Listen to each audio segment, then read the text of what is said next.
মুহূর্তেই তাহলে নদীতে বাঁধ দিতে হবে।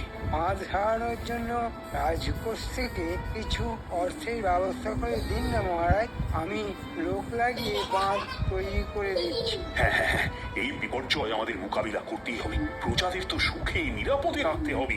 ও, আমার বাড়ির দোতলাটা এবার করে নিতেই হবে। মন্ত্রী মশাই টাকার স্বপ্ন দেখতে শুরু করেছেন। বাক্যহারা মন্ত্রী মশাই। কি মন্ত্রী মশাই, স্বপ্ন দেখতে শুরু করলেন বন্যার কথা শুনে?